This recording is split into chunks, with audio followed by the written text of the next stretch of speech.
Well, hello, welcome to day 6, all about financial abundance. How do we experience the kind of freedom in financial terms that we really deserve? Now, you and I, by this point, know that the reason I waited till the 6th session for this is because if you don't take time for yourself, the money doesn't matter. You can have all the money, you're running around trying to make more, and you're not going to be fulfilled. If you don't have a system for changing what doesn't work in your life, money's not going to solve it, which is why we went through the results workshop. And if you're in a position where you're not thrilled in your relationship, money is worthless. And if you're in a place where you don't have the physical vitality, health, and energy, then we go back to the richest man in the graveyard metaphor. So that's why this comes last in our series. And the only thing that comes beyond this is really knowing the purpose of your life, how to use all these resources to meet your life's purpose. So this session is about financial abundance. And I can talk to you about this because I have the unique privilege of having achieved it. You know, there's nothing worse than talking to someone who talks a good game but hasn't lived it. You know, each of these sessions, I transform my body, I transform myself emotionally. But more importantly, I've not only done it with myself, I'm able to do it with other people too. Millions of people around the world. So this is a subject I know. One of the things I had difficulty with early in my life when I started making money is I'd go to people to figure out how to invest my money, and they knew less than I did. They knew how to sell me on a concept, but they weren't wealthy. I talked to a stockbroker, and he didn't know anything. He just knew what he was being told to sell. So gradually I began to say, why am I talking to a guy that makes 1/3 what I earn, telling me what to do with my money? So I can just tell you that I started at ground zero. I did not have the silver spoon, anything close to it in my mouth. I started out with nothing. And now I'm in a position economically where I can do virtually anything I want in my life. So I was recently doing a seminar, and when I was doing the seminar, I was trying to get through to people because a lot of people look at me, and I have a public company now, Dream Life, and the day that the company went public, the value of my stock, I had 23 million shares, shot through the roof, and my net worth was $400 million just from my stock holdings. So it was a pretty good day. That was above everything else that I'd built over the last 23 years of my life. So it was pretty amazing. But I also realized, hey, it's just paper. I mean, it could go down to zero. Who knows in the stock market? What I got was abundance a long time ago. I got it when I changed my psychology. I got it when I worked hard enough to create enough income that I never have to work as long as I lived if I had no public company. So I'm not tied to something. I don't have to live and die, but the stock price is going up or it's going down. It's just a neat bonus. But the reason I tell you this also is when people see that, they look at it and go, oh, that's so far from my realm of possibility. Most people do anyway. But the truth is there's people 100 times bigger than what I'm doing. And I don't see it that way. I see if that's what I really wanted, I could achieve it. Maybe I'm deluding myself, but I don't believe so. And if you have certainty and you have the right plan, you can achieve anything. And it's not the number anyway. It's about what does it take for you to feel abundant? What does it take for you to kill the scarcity, to rid it from your life, and experience the kind of gratitude that sets you free? And so I thought I'd just put you right in that seminar, and you can hear me telling them about it, but I want you to know this is an area of your life you deserve to master. Because when you master it, when you're coming from a place of abundance, instead of fear, instead of scarcity, you don't worry so much about yourself. Your focus is really on how to contribute. And in my lifetime, I've had an opportunity to contribute quite a bit.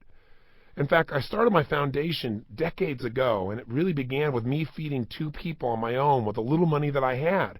And to give you an idea how much it's grown, we're now in over 2,000 school systems. We're in 750 prisons. We're in more than 100,000 health and human services programs. And this last year, between Thanksgiving and Christmas, we fed more than 1 million people in 19 countries, over 500 cities. So all this comes from having so much abundance in your own life. You're no longer worried about yourself. You really, truly want to give.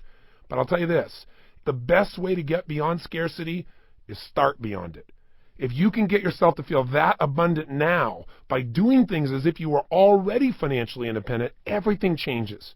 So let's start out here by me inviting you to join me right now in a live seminar where you hear me talking about this story of how things changed for me. And instead of saying, oh yeah, isn't that wonderful, hopefully you can start to say, okay, what do I really want? And how can I create the kind of abundance I want at whatever level that is for me? It's not about stock. It's not about money. It's not even about how many people you can help or feed. It's about what's the standard that you really want for your life.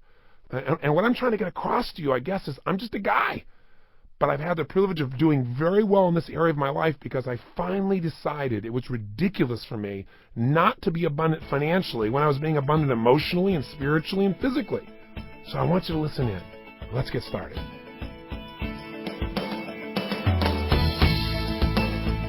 I was talking to my staff earlier today, and I was telling myself, I really need to get across to people that this is real, that this really works. I said, part of that is I take for granted, I don't want to waste somebody's time telling them what I've gone through, but I thought maybe I should give you some sense of it, because the story of what I've gone through a little bit will reflect some of your stories, but also will show you the change in psychology. Because I'm in a position where I don't have to worry about this anymore, but I only changed that not because the mechanics weren't available to me, they're available to anybody.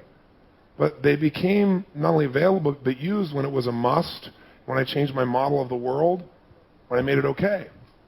So I grew up in a position where I know exactly what it feels like to walk into a restaurant and, like Denny's, if you can call that a restaurant, right?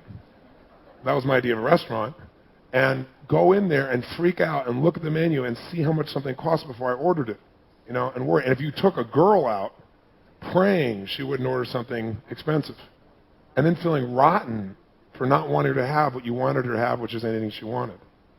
Now, I can remember going, even after I've made some money, like when I bought the castle, that was like this big metaphor for me of breaking through, that I was going to buy this because I always was so spiritually driven and emotionally driven, but I never really did well financially. So for me, buying this castle, I thought, this is where I want my children to grow up someday.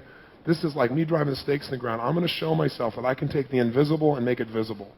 So it became my like last stand kind of thing. I'm going to find a way, and I found a way. And I'll tell you what, part of what made it a must and part of what changed me from making $38,000 a year to making $1 million a year within 1 year was having a son that I wasn't planning coming into this world. So I grew up with so much pain. I linked so much pain to finances and not having it. I always swore I would not have a child until I was set financially because I didn't want them to go through that. I didn't want them to go through hearing father after father leave and your mother say things to them that you wouldn't want to ever have said to you. In a sense of worthlessness, in the sense of frustration and fear and humiliation. I didn't want a son or daughter to be born to me and to go to school and have pants that were way too high because they grew too fast and your family couldn't afford to buy pants. And have kids say things that are just silly but feel so cruel when you're a little kid. High water becomes your nickname. And you're embarrassed and humiliated and devastated and you feel it's so unfair. And you see other kids can go and do all these things and you can't. And they make fun of you for it and you didn't do anything. And then you don't want to be mad at your family. It's not your family's fault. Or being in a position where you got to go to the thrift store to buy a suit so you can take a girl to a dance. And the suit is about 30 years old, out of style. Not having enough money to take the person to dinner, so you make excuses not to take the girl to dinner. Getting older and being on your own and trying to figure out how to eat because you had no money at all. And going into a grocery store and eating food in the grocery store as I walked around. Stealing it, basically. Not basically, that's what it was. It was stealing. I just didn't take it out of the store. I took it out of the store inside me. Somehow I rationalized that wasn't stealing. I left the package in the store. And I kid about it now. I mean, I used to just cry. Values conflict, sir? How do you think I felt? Honestly, being one of my highest values and I'm stealing to survive, I'm eating somebody's food in the store, walking around, also freaked out I'm going to get caught. I remember more than once when somebody come by and I knew people in the store because I grew up. I used to go in these stores. I used to shop every day for my family. My mom never went to the grocery store. I shopped every day for our meals and came home and made them. A lot of people I knew. I got something in my mouth. Hi, Tony. It's freaking inside. Just freaking inside. Not having any money for a car, working as a janitor, taking buses for 2 hours to get there so I could work for 2 or 3 hours in the middle of the night, jump back on the buses, go home and go to high school. Living in somebody's laundry room. Finally getting a car and having that car be an old Volkswagen, 1960 Volkswagen, with no reverse. So I had to park on a hill. I always parked on a hill so I could get back out. Remember, being in a position where I was really in love with a lady and watching another man come pick her up in a limousine and knowing she wanted the finer things in life. I couldn't provide them and I felt it was so unfair because I really loved her. And I felt like she loved me, but she also wanted significant life, certainty. Looking around at my life and just feeling hopeless and worthless.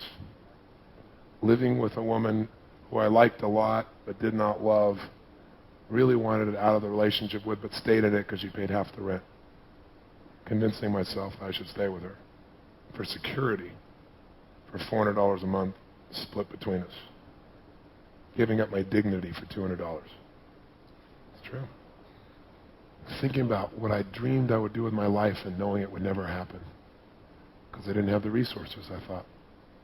Being in the position where I saw other people having the kind of life that I really wanted. And just thinking life was unfair. And feeling hurt and sad. And having one of those things after another, after another, after another. Finally getting so determined. Finally deciding that it was nobody else's fault, it was mine. Finally deciding this would change absolutely now, no matter what.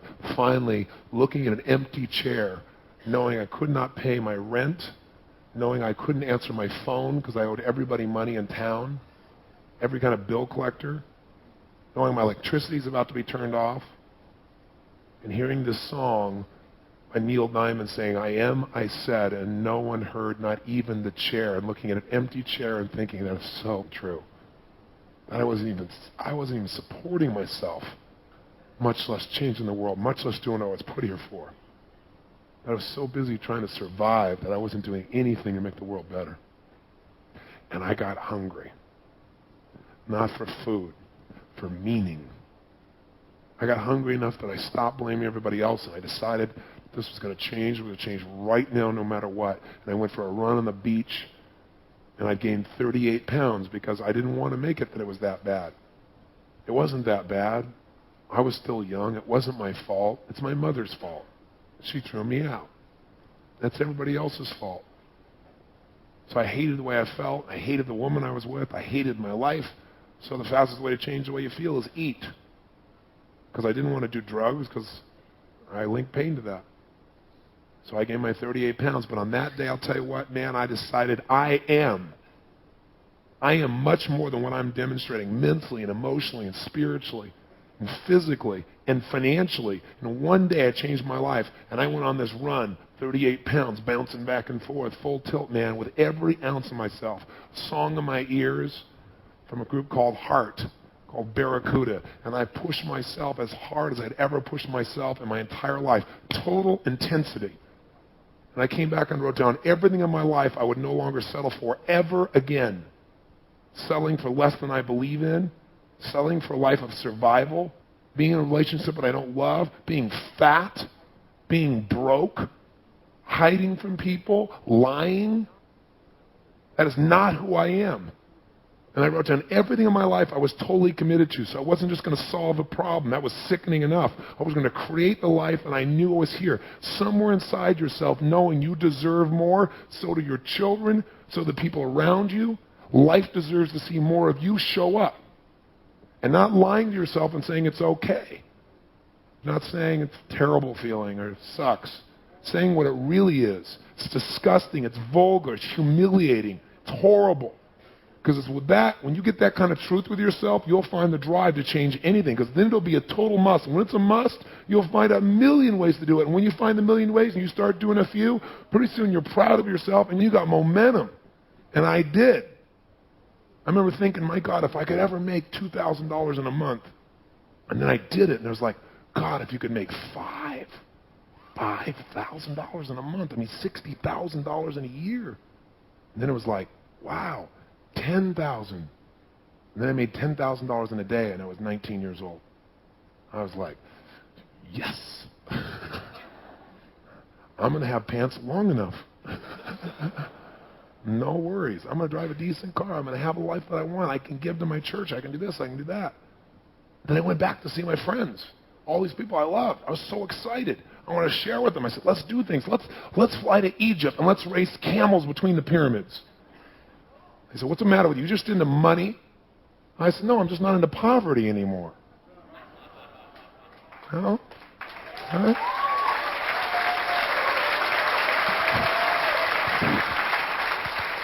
I said, I've worked really hard. I've added massive value. I've done this and this and this. I've helped people's lives this way and that way, and I actually got paid for it. I actually do what I love, and because I do what I love so well, I can actually go out and do these other things too and have a great life.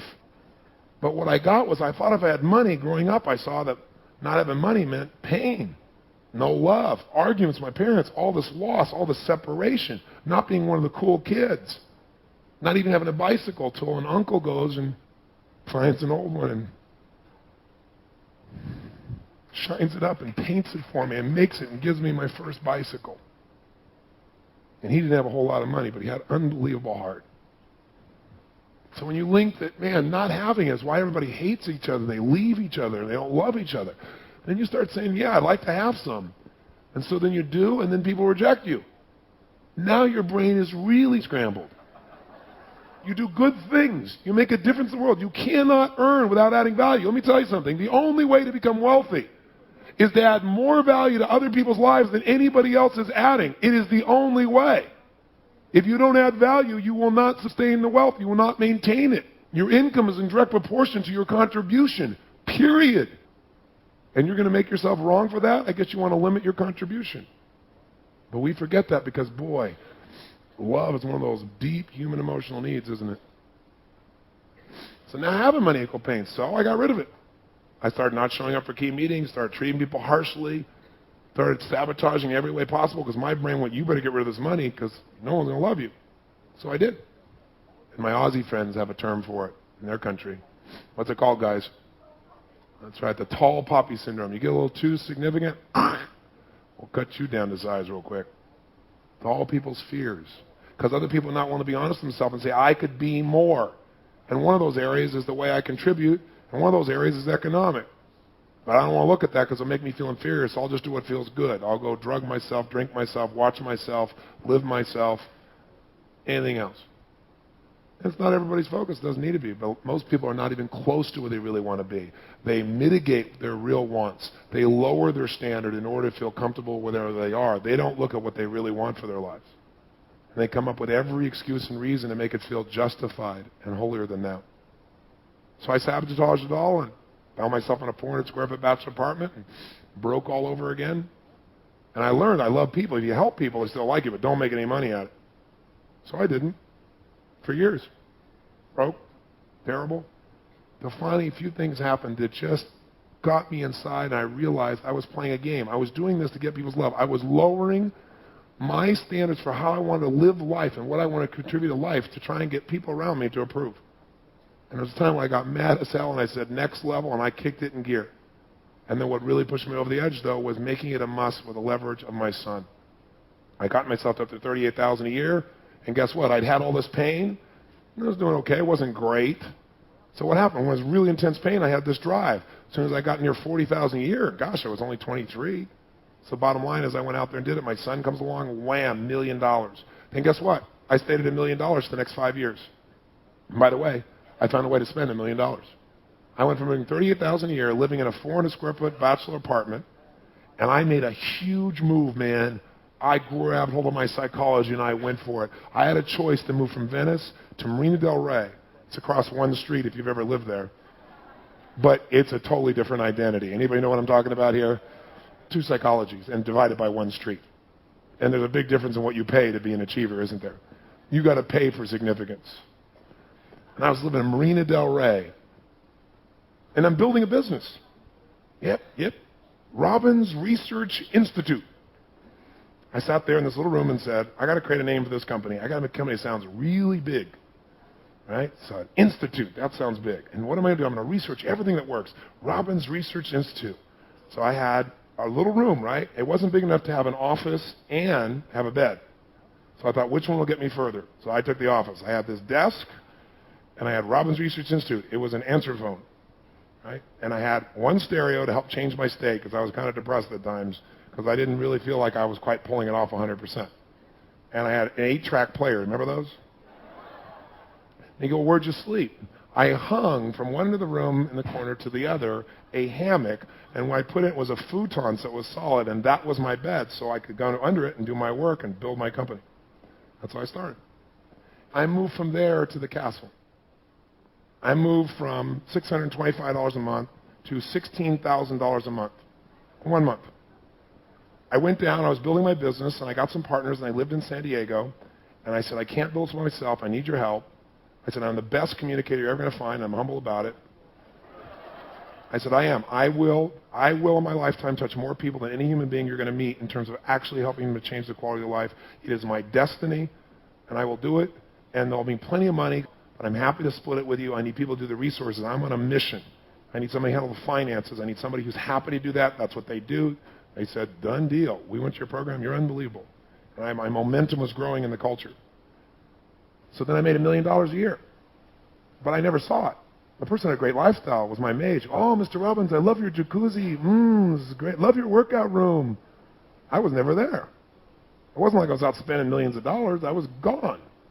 But it cost $1 million just to have that. And I stayed there for 5 years. And after 5 years, I thought, I'm working harder than I ever have. I'm helping more people than I've ever helped. I'm better than I've ever been. Everybody else is making more money at my company. I'm not earning a dime more. Why? Answer.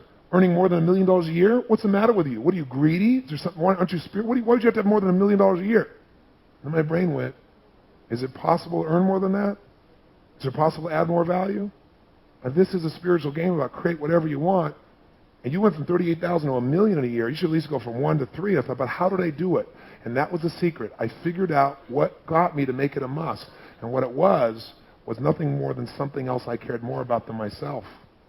So it was my son. So what's that for me now? And I said, I'd like to be responsible for feeding every homeless person who needs a meal in all of North County of San Diego.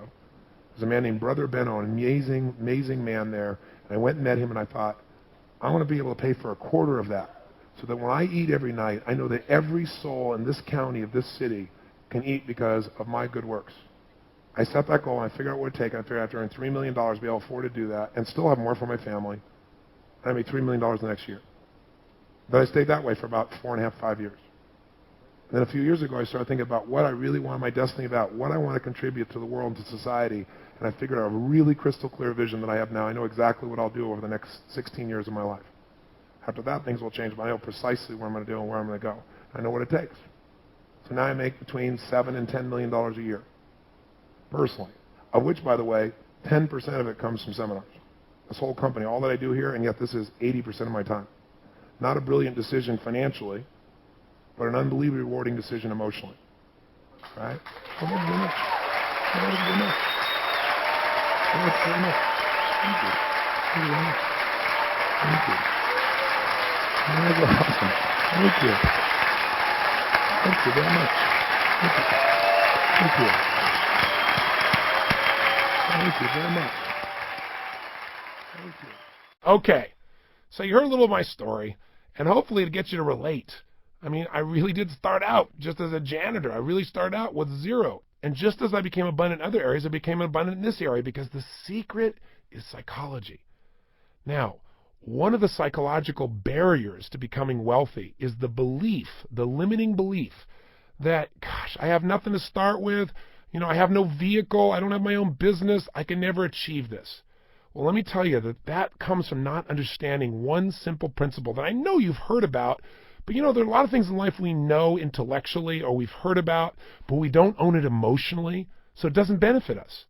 And one of those is the power of compounding. Now, when Einstein talked about all the principles in the universe that were astounding, one of them he described was compounding. That if a man really understood this, his fascination would be beyond almost anything else he could imagine, because here is a chance for you to start out with almost nothing, and you can be a full-time person employed by someone else and still be wealthy. You don't have to be Bill Gates. You can invest in Bill Gates. But you can do it with tiny amounts of money that allow you to take his talent and ride piggyback on Bill Gates, or on Steve Case of AOL Time Warner, or of Wayne Huizenga at a Blockbuster. You don't even have to have unique ideas. You have to become an investor. Because if you invest in those people who have the genius to build companies, as an example, your wealth can grow beyond your wildest imagination. Even if you're not a great investor, you can do it if you understand compounding. Here's what it is. When you invest money and then you don't spend it, money that is continuously reinvested compounds on top of itself. And in the beginning, it grows very slowly, and eventually it has explosive growth beyond anything you could earn, even if you're a top athlete or business person. Let me give you an example by giving you a metaphor. I just took up the game of golf. I swore I would never do this. It's too slow. It's an old man's game. And I knew I'd get addicted to it, is the truth. And that's so challenging. It's such a mental game. But if you and I went out to play golf, and most people bet on holes, and And I walk up to you and I say, why don't we bet just 10 cents a hole just to make it fun? You probably go, even if I'm a good player or not a good player, you probably say, okay. And I say, you know what? As we get close to hitting the first ball, I'll say, why don't we double it each hole? Just 10 cents the first hole, 20 cents the second hole, 40 cents, the third hole. And you say, okay, that'll make it more interesting. You just made a big bet, and you better be good at golf. Let me tell you why. Let's walk through it for a second. The first hole's worth a dime. Second hole's worth 20 cents. Third hole's worth 40 cents. Fourth hole's worth 80 cents. Fifth hole's $1.60. Sixth hole is $3.20. Now, if you play golf, there's only 18 holes. So we're 6 holes into it. We're a third the way into it. It's only $3. So what's the most it could cost us? Probably $12, right? Well, let's continue.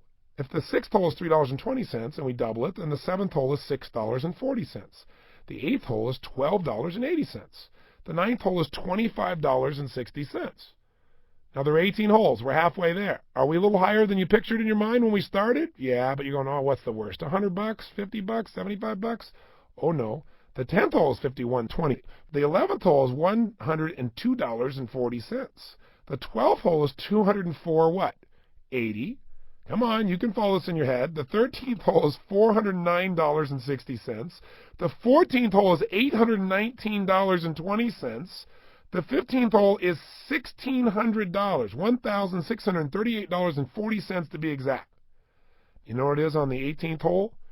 $13,107.20. We go from 1,000 to 13,000 in 3 holes. Now, if I could show you this on a graph, if I was with you visually, I could show you investing on a graph. It's 10 cents, 20 cents. If you went across horizontally, it looks like the grass is growing. It's so slow. But when you get to about the 15th hole, it starts to explode off the charts, where instead of seeing grass, you see mountains showing up on the graph. And what happens is it grows geometrically. So what happens for most people is they start investing and they say, oh, it's such a small amount. I'm only getting 10 or 12% or even 20%. But it means nothing. I'm not making enough money. I'm only starting out with, $100 a month. Let me give you a reality check. If you just put away $5 a day, $5 you spend on other stuff, that's $150 a month. And you invested that at a 15% annual return. And you didn't take out your profit. In other words, when you made a return, you reinvested it. And you do that for 30 years. You say 30 years is a long time. Well, of course it is. But you're talking about $150 a month. You're never going to notice it. $150 20 years from now is nothing, right? Think about it. So if you do that for 30 years, that's worth $1,051,000. You had another 10 years, guess what that's still worth now? Now it's worth $4.7 million. Now, obviously, you could invest more than $150 a month if you were committed. So you say, what if I could save a lot? What if I could go and do something like $250 a month? Well, $250 a month, to give you an idea, is worth $7.8 million in that same 40-year period of time. So that's the power of compounding. If you're starting with nothing, you can make this happen. Let's go back to the example in golf. Remember I said it's worth $13,000 on the 18th hole? Well, remember on the 15th hole, it's only worth $1,600. There's a big difference between $1,600 and $13,000. What if you waited 3 holes to start? What if you said, oh, I got time, I don't have that much money, I get a little more money, then I'll start betting dimes. I'll wait to the 3rd hole to start doing it. Then the most you can make is $1,600 instead of $13,000. The lesson I want you to get is, no matter how little you're starting with, you must get started now. I don't care what it is. You've got to put that money aside, and you've got to make sure you invest in it. I'll give you one more good example. If you want to make sure you can take care of your child's education, all you'd have to do, even with today's sky-high prices for traditional education, is put away $100 a month beginning at your child's birth. And if you just reinvest that at a 15% rate of return, which many people today are looking at returns, as you well know, of 40, 50, 60% or more. But if you kept it at 15 as the average through the years, then you'd have $110,000 by the time your child turns 19. Now, if you don't ever add another dime, you don't keep adding $100 a month, you don't add anything, you just keep reinvesting it. If they don't touch that money, like you put it in trust, by the time they reach age 50, they'd have $9.6 million from that $100 a month you did till they were 19. Think about that. By the time they're 60, they'd have $39.2 million, and 60 is young. If you want to wait till 70 to touch it, they'd have $158 million. Now you say, well, 50, 60, 70, I don't know, that's old. Well, many of you listening are older than that. But I want to tell you something. A woman today who reaches the age of 50 can expect to see her 92nd birthday. If you reach the age of 50 without cancer, without heart disease, you're going to live to be 92. That's what the statistics say. Men, it's not as good for you. I'll just leave it at that. In contemporary America, 8 in 10 people now sail past their 65th birthday. That's an amazing statistic. Now, especially when you realize that in 1900, the year 1900, the average life expectancy for an American was 47.3 years old. 47! In 1998, the average life expectancy was 76.6 years. We virtually doubled the life expectancy of a human being in 1 century. Now, that was before we had the kind of technology we have today where we're decoding our entire DNA as a species. I mean, if you think about that and you think about where we're going, our life expectancy will explode beyond what it is now. So the question is not whether you're going to live a long time, at least not if you're going to practice what you've learned in this program, but also, what are you going to do when you get there? What are you going to do to enjoy your life, and how are you going to support yourself? So handling your finances is so critical, and compounding is the ticket. And don't kid yourself and say you have no money. If you say, well, I have so little money, I'll take 10% and invest later on, you're wrong. If you're not willing to take a dime out of a dollar, you're not going to take 100,000 out of a million. It won't happen. And so the question people always ask is, well, where do I start? And the answer is you must start with a minimum of 10% of what you earn being invested and not touching it, reinvesting and compounding it. I've never met a person, when you go to our Wealth Mastery program, we help you figure out exactly where you are today financially, because most people don't really know. And then we have you describe exactly what you want to do at many levels, short-term, mid-term, long-term. And we have you come up with your ultimate dreams, and you'll find out your dreams are possible. They're totally achievable. And we run a computer program. We keep changing it till we come up with examples that are incredibly conservative, and you know you can achieve them. In all the years that I've done this, virtually anyone that I've talked to, whether they're starting from zero in the hole or ahead, saving 10% reinvested can achieve their goals in 10 to 14 years. It's extraordinary because of the power of compounding. In the beginning, you go, this will never happen. It's like the 10 cents a hole. And then all of a sudden, bam, bam, bam, you have this huge growth. I'll give you another example. I was reading in People magazine about a man named Ted Johnson. He was an African-American UPS delivery man. He grew up in the South, and he just recently passed away in his 90s. So you can imagine, in the South, when he was growing up in his youth, he wasn't exactly treated as an equal. And so he didn't seem to have the same economic opportunity that most people would have. In his entire life, he never made more than $30,000 a year. But when he died, through the power of compounding, he left a legacy of more than $70 million. $70 million. And by the way, he gave away $36 million of that money while he was alive. It gave him such joy. You're going, I'm going to work for the UPS. No, it's not the UPS. It's that he took his money, he set aside, he compounded, and he didn't touch it. And now he's left this legacy for his family and for his friends and from the city he grew up in. He was so thrilled in his passing because he lived a full life into his 90s. He loved his life. He had a great lifestyle, but he also created incredible abundance for the people around him, and he now has a legacy that lives beyond him. This is the power of compounding. You must get started today. You say, how do I do that, Tony? Here's how. Decide today a percentage of what you earn that you're going to save. You go, yeah, but I spend everything I've got and all my bills. Make your bills wait. Pay yourself first. Remember we said you got to give time to yourself first? You got to invest in yourself first above everything else, so you'll always be running to pay bill collectors. And I'll tell you the secret to how to do this. Don't ever see the money. What do you mean don't ever see the money? I mean, go to Charles Schwab, go to your bank, and say, I want you to deduct 10% of my paycheck before I ever see it and put it in a money market account. A money market account, if you're not familiar with it, is very simple. It's like a savings account, but it gives you more flexibility and a little better return. And anyone can advise you on it, but it's very simple, and you put it there for holding purposes while you decide where to invest your money, but you don't ever see it. If it's in your bank account, you will spend it. If it's in your investment account and it can't be used for anything else, you won't spend it. Does that make sense? You can do that today. They have these automatic withdrawal processes. They're available through all kinds of companies. Do it today. Now, you might say, okay, I understand the emotion of this. I got to start by really mastering this. I understand a little bit about how you've changed and other people have changed. I understand this compounding. I mean, this is pretty simple. I've heard of it, but I'm getting associated to its value and I'm willing to use it. And let's say I've set aside 10%. I've set aside for my year $1,000 or $10,000 or $100,000, whatever it is. Where do I put it? Ooh, that is the million-dollar question. And I'm not talking Regis Philbin here. I'm talking the real question. How do you really make $1 million? You want to be a millionaire? Answer this question. Where do you put the money? Well, first of all, you have to understand what the best investment you can make is. Hey, let's go back to the seminar just so you can be with the people. Stocks are the fastest way, traditionally, for someone to be able to grow their critical mass. They also provide a great deal of flexibility. Why? If you want to get out of a piece of real estate, how fast can you do that? Who knows? If you want to get out of a stock, if you've made a mistake, and you do need to get out of a stock, can you? Yes or no? Absolutely.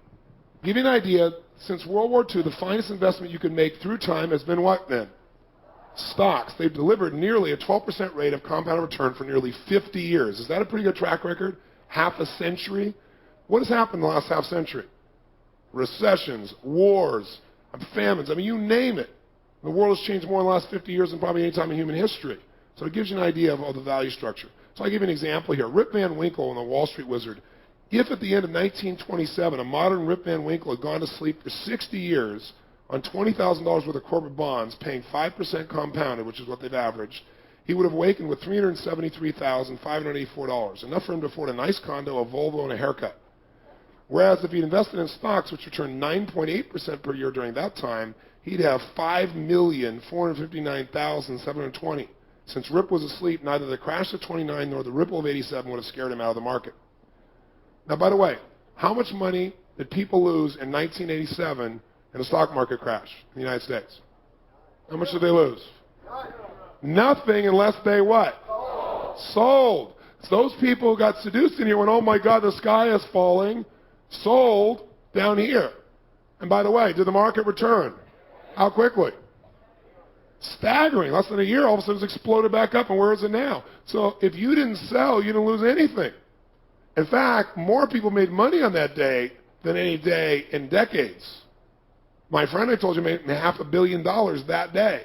Because while everybody else was freaking out, he was looking at companies going, they're worth so much more than what they're selling them for. Yes. Instantaneously.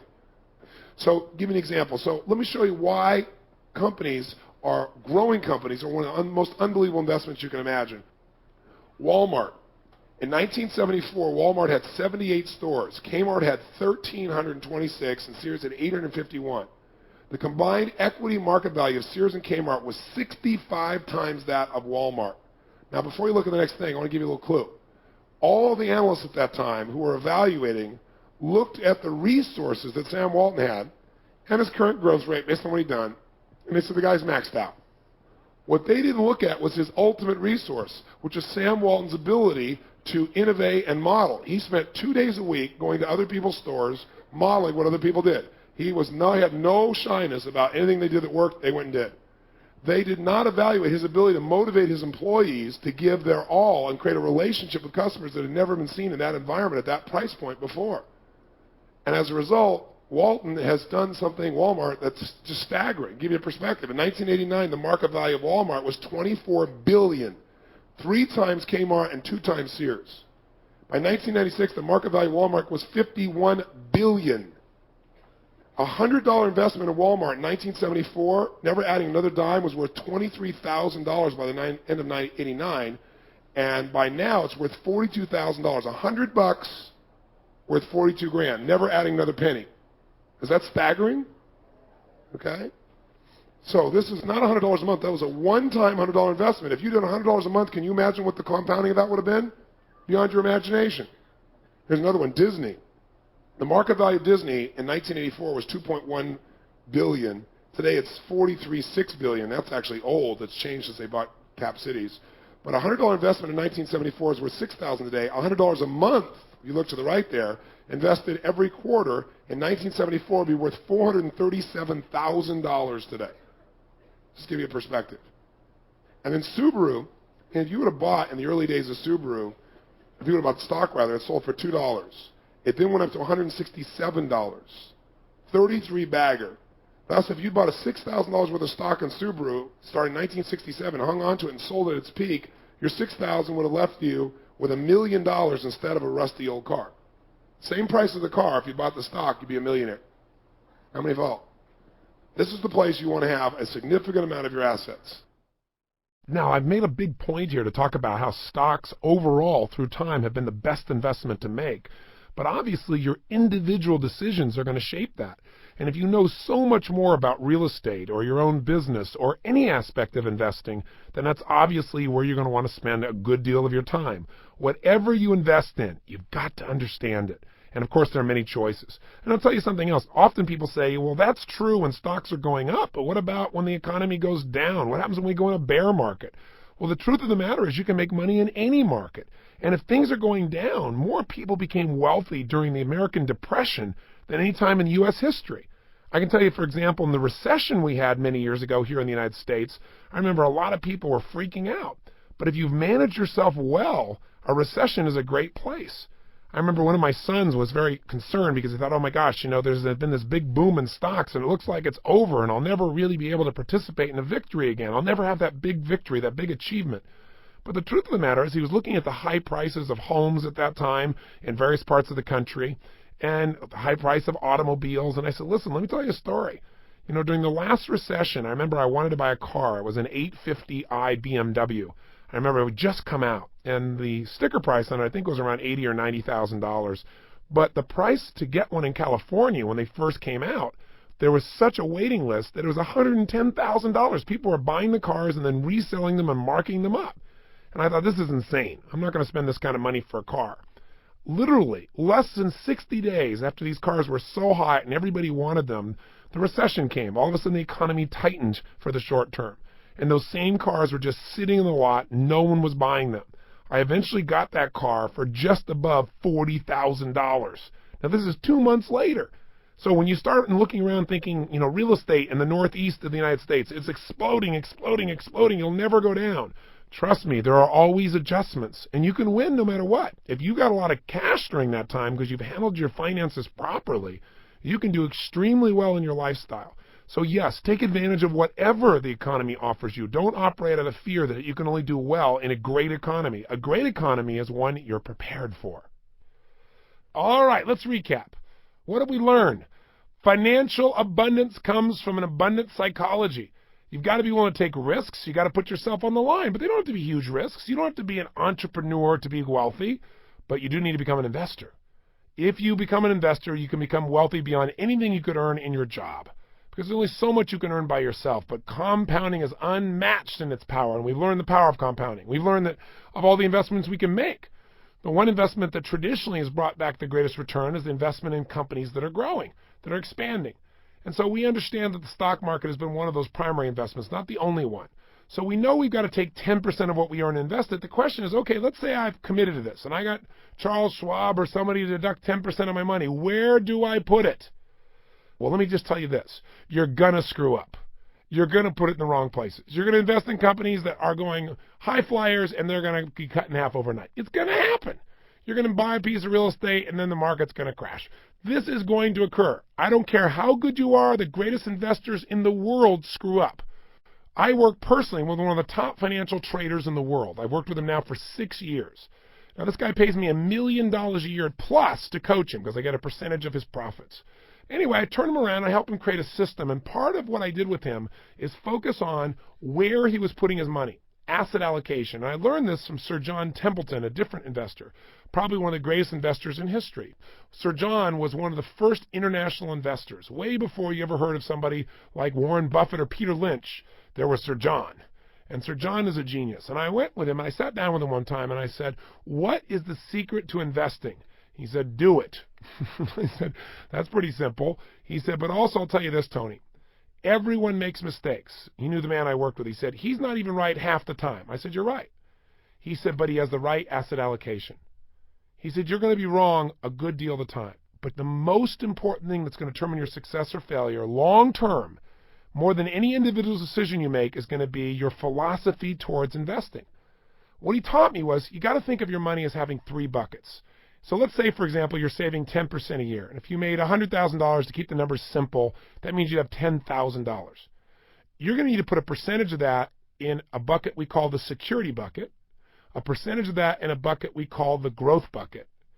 And then any profits you make, you're going to split up into the third bucket also, which is your dream bucket, dream goals.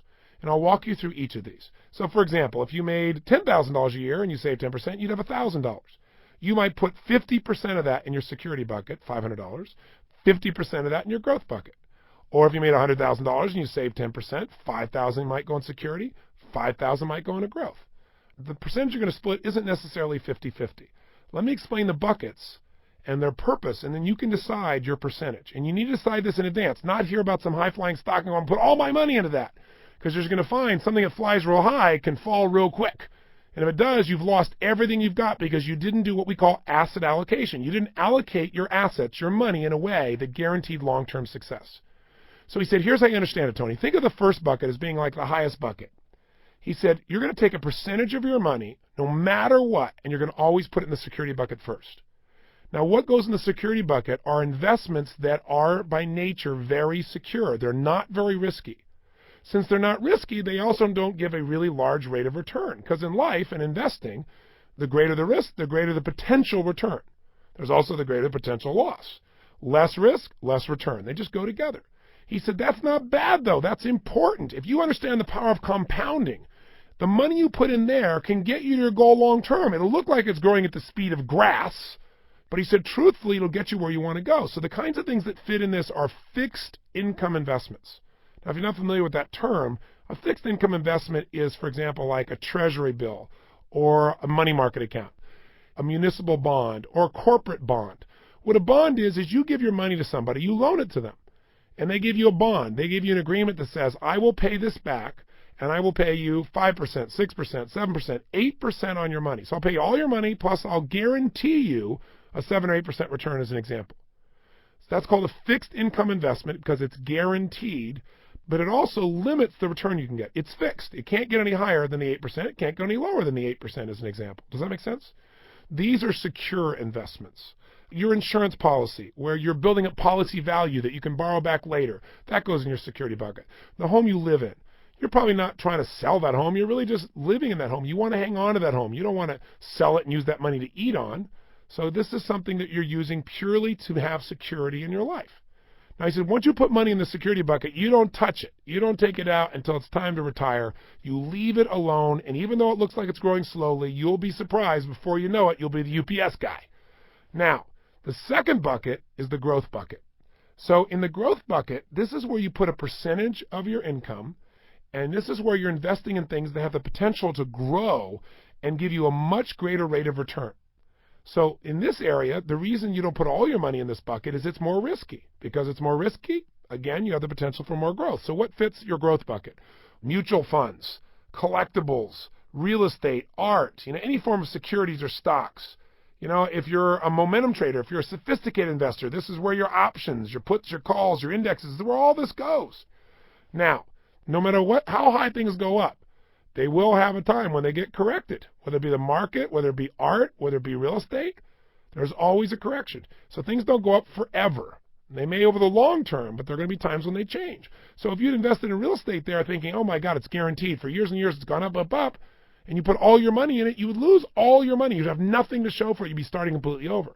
On the other hand, if you don't put any money in your growth bucket, you don't get to grow more rapidly. You don't take advantage of the chance to grow at 2 to 5 times the speed that your security bucket would grow. So here's the secret. You figure out a percentage that goes into security, a percentage that goes into growth. A common percentage for most people is 70-30 or 60-40. In other words, if you're older, if you make a mistake, you're in deep trouble, right? So you're going to have to put more money in security, even though it grows more slowly, just to be safe. If you're a young buck and you're just starting out, you can afford to make a few mistakes and start over still. So you might be more aggressive. You might be 50-50. Some people have been 40 securities, 60 on the growth side. I really wouldn't go 30-70 unless you're real young and got time, right? The money you have is money you can just throw away. The point is, whatever number you come up with, that's what you stick with. So if that money is $10,000 a year you're going to invest, and you're at 60-40, 6,000 goes security, 4 goes into growth. It can be art, it can be real estate, whatever you want. If it was 70-30, then the obvious is 7,000 security, 3 into growth. If you're really aggressive and it was 3,000 in security and 7 in growth. But whatever the percentage is, don't let the moment grab you. Because the moment of saying, oh my God, this is an amazing opportunity, I'm going to put all my money into it, is what bites you. Now, I've taught this principle, and it's probably the least sexy and the most important principle I could teach you. Because I see this with the guys that make $500 million a day. They forget their asset allocation. They put all their money into something. They lose, and it's over. And they call me up with a gut check, and they say, I lost $100 million this morning. I mean, that'll get your attention. And it's because their asset allocation wasn't there. I'll give you an example that maybe is more relatable. I remember years ago, probably 12, 13 years ago, I had a woman who came to one of my seminars, and I explained this asset allocation, this bucket theory. And by the way, I'm going to explain the third bucket. If you're going, wait a second, he forgot that. I didn't forget it. I'm going to get there. Just stay with me a moment. Don't let your mind wander. Now, I explained this asset allocation theory, right? The bucket theory. This woman stands up. She raises her hand. She goes, listen, Mr. Robbins, I am a builder. I'm making an average of 100% of my money. I'm building homes right and left. She was building them in Northern California during a great building boom. And she says, I can't afford to put my money in someplace where I'm going to get 5, 6, 7, 8%. That's a total waste of my money. I could be making 100%. And I said, listen, please listen to me. I don't care how successful you are. There's a time when things change. And if all your money's in one basket, right, one bucket, I said, you really can't afford to do this. Take a percentage out. Even if you're going to be aggressive, take 30% out and put it in that security bucket. So if it all goes boom, you're still set. Well, P.S., 10 years later, 12 years later, she comes to a seminar, probably a decade later. Same lady. I go through the same instruction. True story. She stands up and she said, I just want to give a little testimony. I didn't recognize her, frankly. She said, I came to this program almost 10 years ago, whatever it was, 11 years ago. And she said, Mr. Robbins walked through the same description. And I thought I was so hot, and this is so overly simplistic, and I already make 100%, on my money. I'm making 100% every 3 months. And I thought he was just, he was being overly secure, overly protective, not enough of a risk taker. And she said, I got to tell you something. The bottom fell of the market so fast it made my head spin. I had all this real estate that I had my money in, and I couldn't liquidate it. And I lost everything. I went bankrupt because I didn't practice this principle. She said, I'm here to start over, and I'm here to make sure that I practice these principles to get what I deserve. I know I can rebuild it, but it's so painful to do it. And I told her the second million is much easier than the first million, my dear. And somebody in the room said, well, then I'm going to start on my second million. So the bottom line, though, is you got to practice this. There's no way around it. Asset allocation is everything. And whether you're talking to John Templeton or Peter Lynch or Warren Buffett, they understand this. You got to understand it, too. Now, you might say, well, but you said there were 3 buckets, that dream bucket. What's that for? Well, here's what's neat. If you don't reinforce yourself emotionally for making investments, if you just put it all aside and wait till you're 50 or 60 or 70 to touch it, it's not very reinforcing except to see the numbers growing in your bank account. So you got to find some joy. And so one of the ways you can do this and still compound rapidly is to do the following. Once you put money in your security bucket, what do? You don't touch it. Leave it. When you put it in your growth bucket and you get a big hit, right? A company you invested in goes crazy. You invest in Yahoo and it goes up 5,000%. I don't know. And you get this huge hit. You take your profits. It's like gambling. If you stay at the table too long, you know what's going to happen. They're going to win. So you take some of your profits off the table. And the figure I use for most people is you take 1/3 of those profits and you put them in your security bucket. Why? Now that money is protected. You get to keep it. Not only that, but now you're going to grow much more rapidly. You're going to compound a larger sum of money in that security bucket, and you're guaranteeing you're going to achieve your financial goals long term, even if it all goes boom. On the other hand, well, if it all goes boom, I guess really, literally boom, then I don't think anybody's going to be worried about money. But you know what I mean figuratively. Now you take 1/3 of that money and you put it back. You reinvest it into growth. What do you do the last third? Put it in your dream bucket. Put it in that bucket where you're saving money to buy that condominium. You say, well, that condominium's an investment. Yeah, maybe. But the truth of the matter is if you're doing it just for fun, yeah, it's kind of an investment, but it's really more of a dream, right? Or a better example is to buy the island. I bought an island. Let me tell you something. Once you put money in your first 2 buckets, don't touch it till you make profit. Because if you start pretending your island is an investment, I got news for you. It'll drain your security bucket, your growth bucket, and everything else. Or if you buy a boat, that is definitely not investment. A boat is a hole in the water that sucks money, right? It's like, or you buy a bunch of horses. I got 7 horses because I play polo. Let me just tell you something. Somebody said a long time ago, anything that eats while you sleep is not a good investment. Right? You can't. They're wasting your money. They're sucking out. So those are dreams. So once you put money in your security and growth, you don't touch them until you make a profit. You only take profits out of the growth bucket. You take 1/3 of it, put it in your dream bucket, and enjoy it. If your dream bucket requires more money than that, don't make that dream a reality yet, or it's going to drain your life. Does that make sense? Everybody's got different levels of dream. From an outfit to a little boat to a big boat to a condominium to, a sports team, to an island, whatever it is you really want in your life, you should have a way to start building towards that and compounding towards that as well, separate from everything else. Does that make sense? So let's just recap real quickly. The most important investment decision you're ever going to make is your philosophy towards investing, called asset allocation. You must decide today, out of whatever money you're going to decide to invest, whether it's $100 or $1 million, a percentage of it's going to go in a security bucket, a percentage is going to go in growth. Decide right now what that should be. Now, if you're risk adverse, like you don't like losing money, then you better put more of it in the security bucket. If you're more of a person who's willing to take risks and it's a gut check for you, but you do it anyway, and you're young enough to take it, then maybe you put a little more in the growth bucket and a little less in the security bucket. But everyone must put a substantial amount in the security bucket to guarantee your long-term success and to insulate yourself from failure, from the things you cannot control, called the market, whether it be the real estate market, the art market, the market for your business, the market for stocks. You've got to make sure that you have a way to guarantee your success. If nothing else on this tape grabbed you, but understanding that getting started now is a must, going out and getting 10% deducted so you can't touch it, and making sure you use this form of asset allocation, then this tape was well worth it and can make the difference between whether you succeed or fail financially. It's that important. So decide right now what your percentage is. Make a decision and write it down. So the next time somebody says, oh, I got this great investment, you go, you know what? Can't make it right now because I got to put this much in my security bucket first.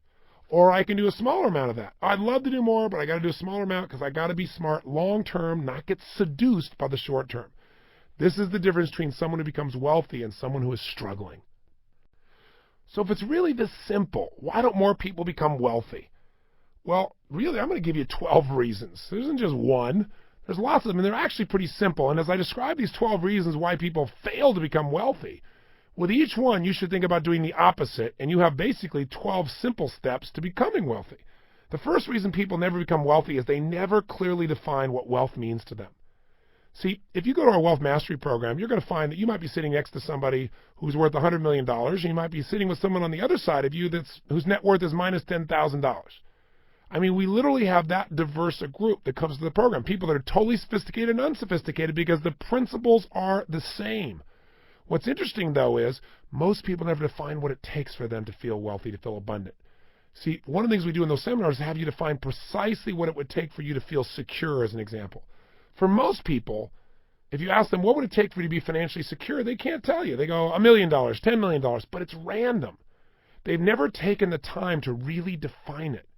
So, for example, if I told you there was a way to be able to pay for the following things without ever having to work again as long as you live, how would you feel if you knew for the rest of your life all of your housing would be paid for, all your utilities, gas, electric, etc., all your car costs, automobile travel costs, all of your food costs, all of your insurance costs, and all your taxes? If all those were paid for the rest of your life and you never had to work for it, how would that feel? Wouldn't that be unbelievable? Now, for most people, that amount of money is so small, it'd blow you away. They think in terms of $10 million, $100 million, $1 million, when the truth is, for most people, all they'd have to do is be able to generate enough money to cover $30,000 or $40,000 a year max, maybe 50. Now, for some people, it's 100 or 200. It's all relative. But the point of the matter is, whatever you think the number is, it's so much smaller than you can imagine. Now, that may not be your ultimate goal, but the point is you have to define wealth at different levels. Otherwise, you'll never get started. The second reason people never become wealthy is they make it a moving target. They say, okay, I need $100,000. Then they get it and they go, I need $10,000. Then they get it and they go, I need $100,000. They get that and they say, I need $1 million. Then they say, I need $10 million. I need $200 billion. And what happens is they never win the game of life. They never get to ring the bell and say, I won. That doesn't mean you don't keep accumulating or achieving or expanding, but you never feel like a winner because you're always moving the target, so you always feel like you're losing. No one wants to play a game where the minute you shoot the ball, they move the target. You got to be able to win. Third, they define it in ways that make it feel impossible to achieve. If you're thinking you need $10 million and you don't make more than $50,000 a year, that sounds pretty impossible, doesn't it? But the truth of the matter is you probably don't need $10 million to achieve the lifestyle you deserve. That's why you got to define it and go through this process. 4, because they make it so big, they don't believe they can ever achieve it, so they never even start.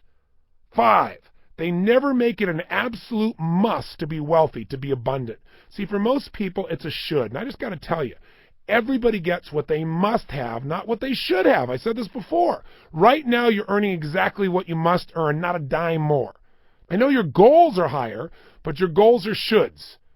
We get what we have to have. It's the nature of human beings. If you have to be in a quality relationship, you will find it.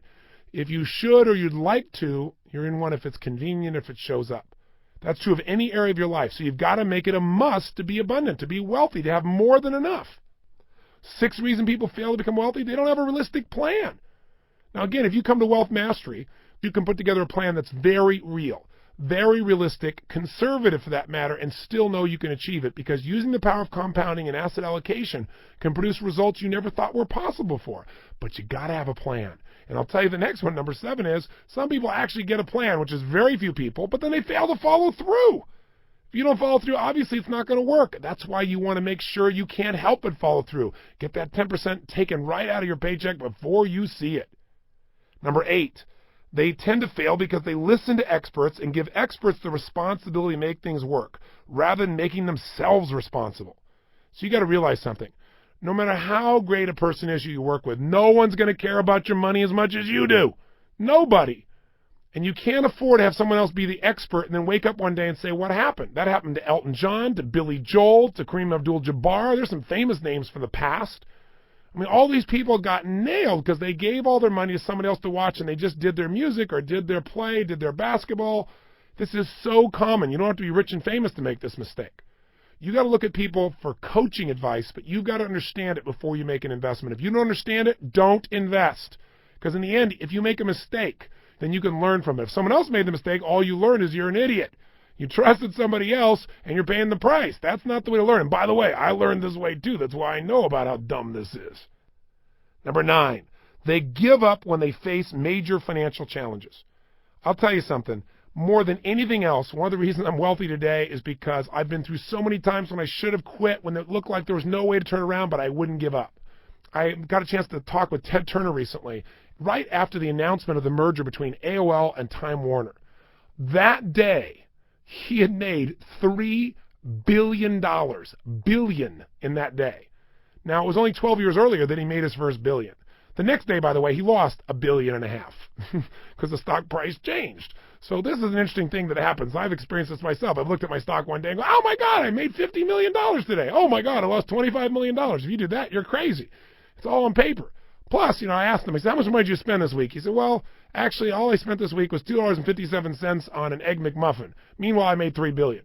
He goes, I guess I got some abundance, But one of the interesting things he told me was, he said the secret to his wealth is that all the bad times he made it through, where everyone told him to give up and he wouldn't. He said, I got to tell you, Tony, there was just a few years ago, it wasn't that long ago, where we had the executives in our company at CNN, where we told them they couldn't cash their checks. He said, we didn't tell that to the rank and file because we knew they'd freak out, but we took the executives and said, you got to hang on to these things for 2 weeks. He said, even then, we paid people, dirt cheap to keep this thing going and grow it and get it where we needed to be. And he said, I got to tell you, man, I'm here today because of the losses I've been able to absorb. He said, when I took over the superstation in Atlanta, I lost $900 million. $900 million, almost $1 billion, and I found a way to hang on. That's why I was able to make $3 billion in a day 20 years later. That's how you make it happen. He said, I lost $1 million in an hour on a TV show. He said, the Goodwill Games. He said, we saved the world, but we lost millions of dollars. Ted's real quiet and gentle in his approach, right? But the point of the matter is, he said, that's what it takes. The people that succeed are not the ones that never failed. They're the ones that fell down and jumped back up as fast as humanly possible. And that's what you've got to do. Here's the 10th reason why most people fail to become wealthy. They fail to think about their life and to conduct their life like it's a business where they have to have a profit at the end of each year. If you conducted your life like a business, most people will be bankrupt. Would you be willing to go run a business year after year after year after year where at the end of the year you had nothing or you were in the hole? Pretty soon you'd say, get rid of this business. Well, this is your life. Your personal life must be conducted so it's a business. So at the end of the year you say, okay, I worked for a whole year of my life and here is my profit that I'm building a new future out of. You must change your mindset because otherwise you'll accept losses each year or you'll accept breaking even is okay and time is passing you by. You got to change your mindset if you haven't already created that your life is your business. And finally, our last two. Number 11, they allow other people's pessimism or other people's optimism to affect their intelligent implementation of their plan. Listen, guys like Ted Turner, guys like Donald Trump, These are people that go against the grain. Donald Trump became wealthy initially because he bought real estate in New York when every other developer was fleeing the city, when they thought the city was going to go bankrupt. So not only did he buy things dirt cheap because everybody else was pessimistic, but he got the government there, the city government, to give him, I believe, $100 million in tax credits. You can't do that normally except when people are totally pessimistic.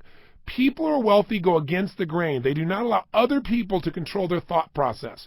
If you become one of the crowd, you're going to get slaughtered. You've got to think on your own. And finally, 12, they never get quality coaching.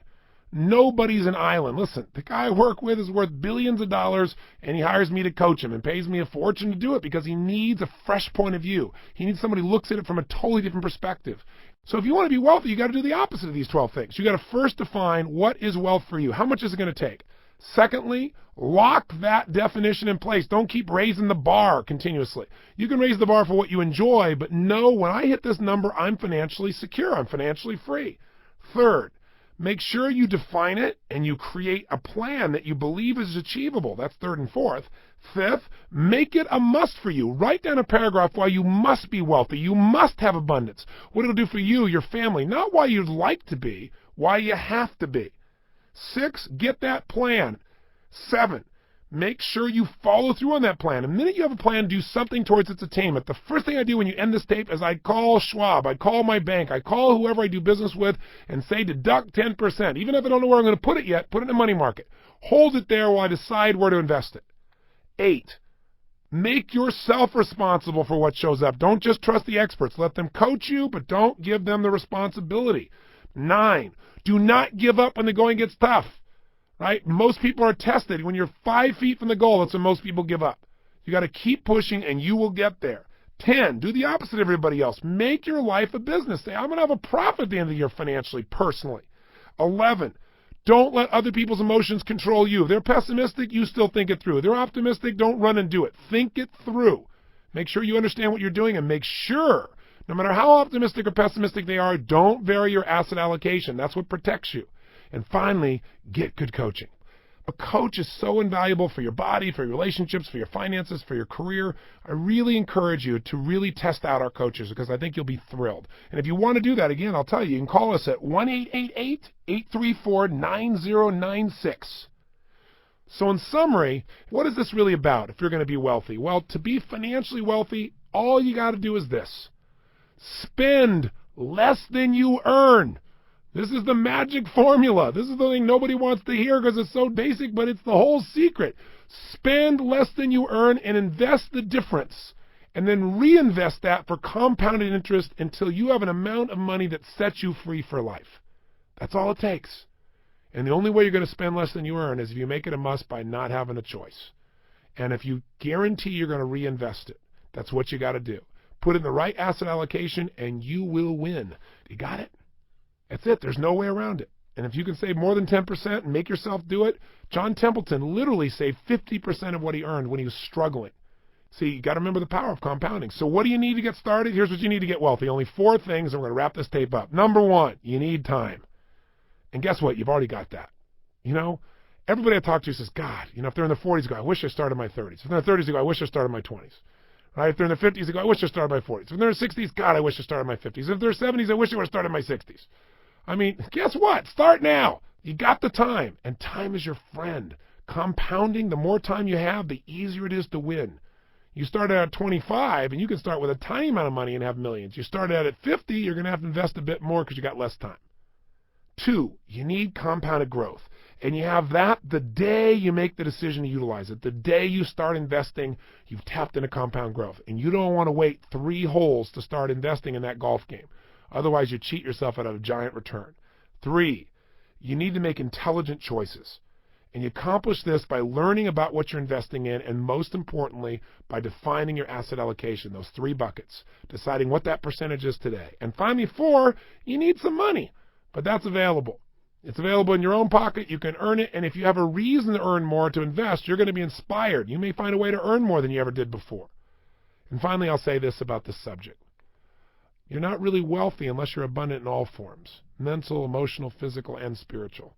And I will tell you, To me, money is a game, and all it is that. The money can go away. You can take it all away. You can't take away the experiences of my life and who I've become as a man. Because the purpose of a goal is not to get the goal. Because you get a goal and then your brain goes, is this all there is? The purpose of a goal is what it makes of you and your pursuit of it. So if you're pursuing your goals and you become more successful financially, you're going to provide opportunities, jobs, capital for others. You don't have to worry about being selfish. Expand financially by expanding spiritually. And I also personally believe that it's really about how to take the invisible and make it visible. How do you take ideas, thoughts, desires, and convert them to physical reality? The ability to manifest seems to be in alignment with your higher purpose. And I'm sure there are people that have done that and done it in a harsh way, but there are rewards for that too. Everything you put out comes back tenfold.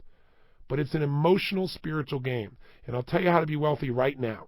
I asked Sir John Templeton, I said, what's the secret to wealth? He told me the secret to investing was asset allocation. But what's the secret to wealth? He said, Tony, you know, you teach it. I said, what? I teach a lot of things. He smiled and he said, gratitude. He said, think about it, Tony. I know a lot of people you coach. They pay all this money and, you know, you help them in their businesses. He said, but the real reason they hired you is because when you came in their life, they now felt rich because they felt so happy and fulfilled. Besides being successful in their business or trading more effectively, he said, that's what they got. He said, how many people do you know who have everything but are unhappy? He said, they're not grateful. They're not grateful for what they have. How many people you know seem to have nothing in financial terms, but they're so grateful and so they're rich? Gratitude is the key that unlocks the door to wealth. If you can feel grateful right now, remember we talked about relationships when we said, if you can feel that love already inside of you for yourself, for life, for people, you'll attract people of a similar level of love and intensity. If you're not in scarcity, the same thing happens with money. The same thing happens with anything. So if you can be just so grateful, if you can start your days with that hour of power, or your 30 minutes to thrive, or at least 15 minutes of fulfillment, you know the game plan here, where you spend those first 2, 3, 4, 5 minutes thinking of all things you're grateful for, you know, making that circle of your friends and your family and your health and the country you live in, the time in history we're here, and all the food on your table that you didn't have to grow, and just all the clothes you wear you didn't have to sew, the internet you didn't have to create. You know, the $200 million movie that was created so you could be entertained for 2 hours, and it cost you $5, $10, I guess, whatever it is these days. Think about it. You are so fortunate. I am so fortunate. The more grateful we are, the moment you feel total gratitude to life, to God, to your friends, to your family, that's the moment you're rich. So you never really get beyond scarcity. You got to start beyond it. And when you do, you'll make the right decisions. And when you do, you'll be rich in that moment. And then all it'll be is a game for you to see how much more free can you be? How much more can you learn? How much more can you expand? How much muscle can you develop? This is one of the critical areas of life, and you deserve to master it. This tape is not designed to be the end-all and be-all. If you want that, come for immersion with me for 4 days in wealth mastery. But I wanted to get you started, and I hope you found it to be valuable. There's some action steps you want to take. Listen to this tape again if necessary, but make sure you make the decision about asset allocation. Make sure that 10% gets deducted, and go get your plan. That's the end of this session. We've got one final session, which is on the power of your life purpose. Discovering why you're here. In the end, it's the most important issue of all. Please join me for our final session. Till then, enjoy your life. Master your money. Have fun and live with passion.